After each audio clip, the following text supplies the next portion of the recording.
Welcome to my YouTube channel.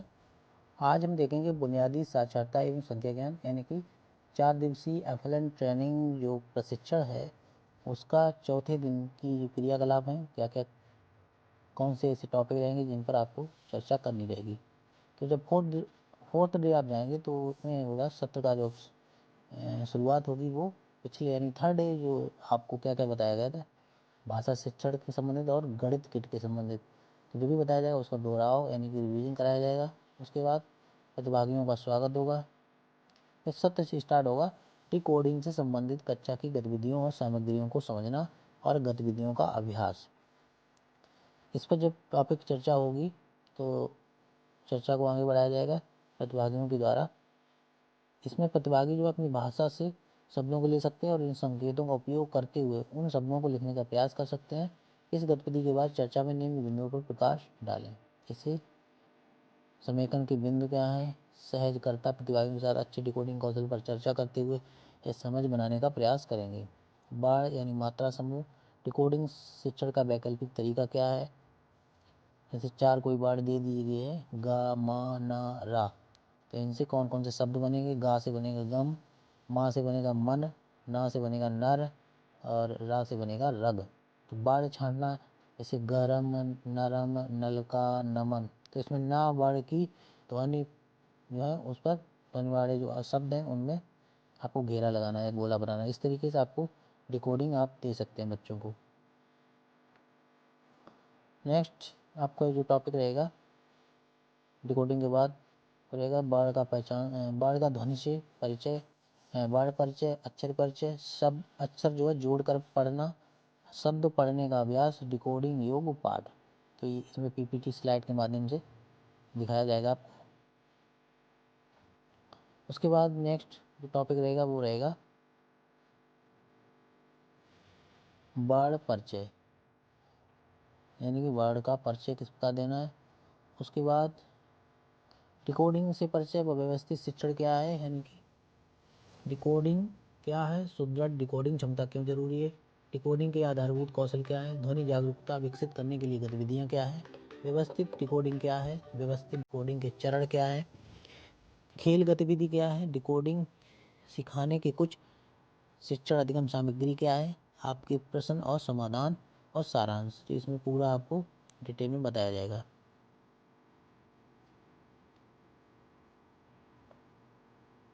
Next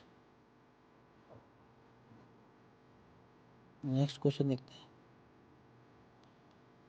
next रहेगा कहानी दोबारा सुने, प्रश्नोत्तर, ये सब डिकोडिंग के चरण हैं। इसमें बहुत से बिंदुओं पर चर्चा की जाएगी। उसके बाद वीडियो लिंक दिया रहेगा, गूगल ड्राइव रहेगा, उसमें कुछ प्रश्न होंगे उनका आंसर देना रहेगा। बच्चे के स्तर का पाठ, बच्चे की पढ़ने की गति क्या है, पढ़कर समझ पाएँ, ये सब बातें जो है बच्चों को सिखानी पड़ेंगी। अब बात करते हैं बाढ़ मात्राओं का ज्ञान कैसे करते हैं। तो जोड़कर शब्द बनाना, फिर वाक्य पढ़ना, पाठ पढ़ पाना। प्रतिभागियों को बताएं कि इस सत्र में हम पढ़ने के बारे में अवधारणात्मक समझ रणनीतियों पर विस्तार से चर्चा करेंगे। इसमें पठन के मुख्य चरणों को जानेंगे। ये इंपॉर्टेंट है, कई बार क्वेश्चन पूछ दिया जाता है पठन के चरण कौन कौन से हैं। तो पठन के 4 चरण हैं। उभरता पठन, सबसे पहले आता है उभरता पठन, फिर आता है डिकोडिंग, फिर आता है प्रारंभिक और मध्यवर्ती पठन, फिर आता है लास्ट में धारा प्रवाह पठन। नेक्स्ट आप देखते हैं प्रतिभागियों द्वारा दी गई प्रतिक्रिया को सहजकर्ता जो है बोर्ड पर एक सूची के रूप में लिखते रहें। जैसे पढ़कर सुनाना, दौरान करवाना, स्वतंत्र पठन और सामूहिक पठन आदि, इस प्रकार की गतिविधियाँ कराई जाएंगी। पठन विकास की रणनीतियाँ क्या हैं, तो ये इंपॉर्टेंट फैक्ट। तो पठन विकास की रणनीतियाँ हैं शिक्षक द्वारा पढ़कर सुनाना, शिक्षक के साथ पढ़ना, शिक्षक के मार्गदर्शन में पढ़ना और स्वतंत्र पठन यानी स्वतंत्र रूप से पढ़ना। नेक्स्ट है डिकोडिंग, प्रारंभिक और मध्यवर्ती पठन, धारा प्रवाह पठन, पठन विकास की रणनीतियाँ, ये सब मैं बता चुका हूँ। अब पठन विकास के चरण, तो ये इंपॉर्टेंट है। पठन विकास के कौन कौन से वो चरण हैं, ये कई बार एग्जाम में पूछ दिया जाता है। पठन विकास के 4 चरण हैं। वर्ता पठन यानी कि लोगोग्राफिक पठन, डिकोडिंग तथा परंपरागत पठन की शुरुआत, प्रारंभिक और मध्यवर्ती पठन और धारा प्रवाह पठन। इसमें डिटेल में चर्चा होगी। धारा प्रवाह पठन क्या है, मध्यवर्ती पठन क्या है, डिकोडिंग पठन क्या है, तो ये सब। पठन विकास की रणनीतियाँ क्या हैं, तो ये प्रभावपूर्वक पढ़कर सुनाना, संवाद सहित पढ़कर सुनाना, शिक्षक के साथ पढ़ना यानी कि साझा पठन, मार्गदर्शन युक्त पठन, जोड़ों में पठन।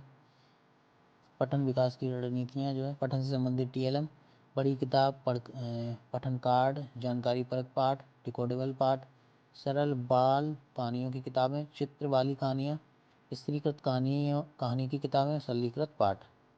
नेक्स्ट आपका सत्र स्टार्ट होगा लेखन विकास की गतिविधियों को समझना। लेखन विकास की कौन कौन सी वो गतिविधि हैं जिनके द्वारा लेखन विकास को प्रोत्साहित किया जा सकता है। तो इसमें लेखन गतिविधि जुड़ी जो है 5 पर्चियों जो है उनको बनाकर जोड़ों में प्रतिभागियों को दें। देखकर लिखना, बर्तनी सही करें, सही विराम चिन्ह लगाना, वाक्य संरचना सही करना, कछुआ खरगोश कहानी को कछुए के नज़रिए से लिखना। ये सब बातें आपको एक पर्चियों के माध्यम से बच्चों को दे सकते हैं।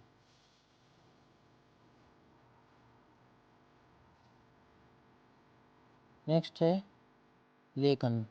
अब बात करते हैं लेखन। इस पर चर्चा होगी। लेखन क्या है, तो लेखन का उपयोग जो है हम अपने विचार व्यक्त करने के लिए, उद्देश्यों को पूरा करने के लिए तथा अपनी सोच को एक विस्तृत रूप देने के लिए भी करते हैं। अपने विचार और भावनाओं को व्यक्त करने के लिए फेसबुक, ट्विटर, व्हाट्सएप आदि के माध्यम से अपने अनुभव या मत जो है साझा करने के लिए जो है लेखन का उपयोग किया जाता है। लेखन के विभिन्न आयाम क्या हैं, ये सब बातें आपको ट्रेनिंग में बताई जाएंगी। तो इस तरीके से आपका 4 दिवसीय प्रशिक्षण जो है वो कंप्लीट होगा, जिसमें बहुत सी बातें आपको बताई जाएंगी। गणित शिक्षण और भाषा शिक्षण, यानी किस तरीके से आपको गणित और भाषा शिक्षण करना है। उसके बाद आपको आता है आकलन और पुनरावृत्ति की रणनीति। भाषा और गणित तथा आकलन के आधार पर बच्चों की मदद कैसे हो सकती है, यानी कि जो आपको जो भाषा में बताया गया और गणित में जो बताया गया उसका असेसमेंट कैसे करेंगे आप। कक्षा में आकलन के वर्तमान तरीके क्या हैं, आकलन के उद्देश्य क्या हैं, आकलन कब और कैसे, या बड़े समूह में चर्चा किस तरीके से करनी है, आकलन के उद्देश्य, साप्ताहिक आकलन करना है कि मासिक आकलन करना है कि वार्षिक आकलन करना है, इस तरीके से आकलन में कौन कौन से प्रश्न पूछे जाएंगे, कठिन प्रश्न होंगे कि सरल प्रश्न होंगे। उसके बाद सीखने और मूल्यांकन में संबंध क्या है, यानी कि लर्निंग एंड इवोल्यूशन में क्या संबंध है। तो सीखने की प्रक्रिया जो है प्रक्रिया, मूल्यांकन क्या है, यानी कि सीखने के बारे में अलग अलग विचार क्या हैं, बच्चों के बारे में अलग अलग धारणाएँ क्या है जो मूल्यांकन को प्रभावित करते हैं। इस तरीके से आपका आकलन जो है चलेगा। उसके बाद आकलन की विशेषताएं क्या हैं कि शिक्षण अधिगम और आकलन को एकीकृत करना, शिक्षकों पर रिकॉर्ड रखने का कम भार करना, स्व आकलन साथियों द्वारा और शिक्षक द्वारा आकलन पर बल, उपलब्धि के स्थान पर सीखने के आकलन पर बल, व्यवस्था पर विश्वास बढ़ाना, बच्चों में आत्मविश्वास बढ़ाना। सीखने के रूप में आकलन क्या है, यानी कि स्कूल आधारित आकलन क्या है, परीक्षा, रचनात्मक लेखन, चित्र पढ़ना, प्रयोग, शिल्पकार, ये सब वैयक्तिक अधिगम आकलन है। उसके बाद अगर साथी समूह द्वारा आकलन किया जाता है तो साथी समूह द्वारा आकलन के लिए रूब्रिक बनाकर करते हैं। उसके बाद अगर बात की जाए समूह आधारित आकलन किस प्रकार करेंगे, तो भ्रमण करेंगे, सर्वेक्षण करेंगे, कलाकृतियाँ जो है रंगोली आदि प्रतियोगिताएं कराकर। ये सब आकलन के तरीके हैं। रूब्रिक्स का अर्थ क्या होता है, तो ये सीखने के उद्देश्यों से संबंधित मानदंडों और मानकों का एक समूह है जिसका उद्देश्य छात्रों के प्रदर्शन आकलन करने के लिए किया जाता है। उसके बाद दैनिक पाठ योजना क्या है, ये भी टॉपिक डिस्कस किया जाएगा, यानी कि आपको टीचिंग प्लान किस प्रकार बनाना है, यह बेहतर कक्षा प्रक्रिया के लिए क्यों ज़रूरी है, यानी कि अगर हम भी पढ़ाने जा रहे हैं वो हमें किस तरीके से बच्चों को डिलीवर करना है, कौन सा टॉपिक पढ़ाना है, कच्चा कच्चा प्रबंधन तथा प्रिंट रिच वातावरण का निर्माण करना है, TLM जो है वो मैक्सिमम लगाना है और वही TLM लगाना है जो बच्चों को हेल्पफुल हो।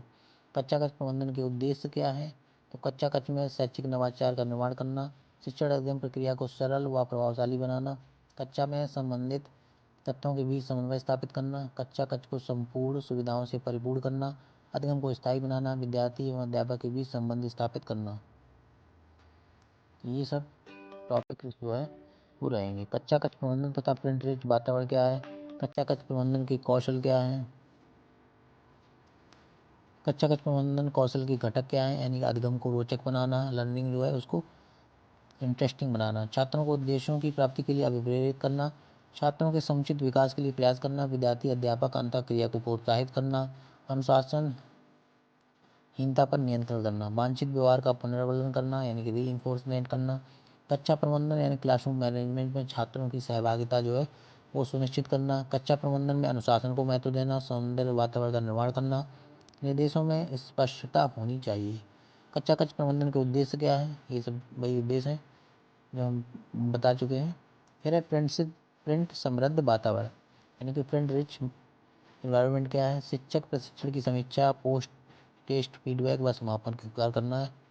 इस तरीके से आपका एक फीडबैक फॉर्म आएगा, वो आपको गूगल ड्राइव के द्वारा उसको फिल करना रहेगा। तो दोस्तों कैसा लगा आज का वीडियो कमेंट करके जरूर बताइएगा और वीडियो को ज़्यादा से ज़्यादा ग्रुप्स में शेयर कर दीजिएगा और चैनल को सब्सक्राइब कर लीजिएगा। Thank you.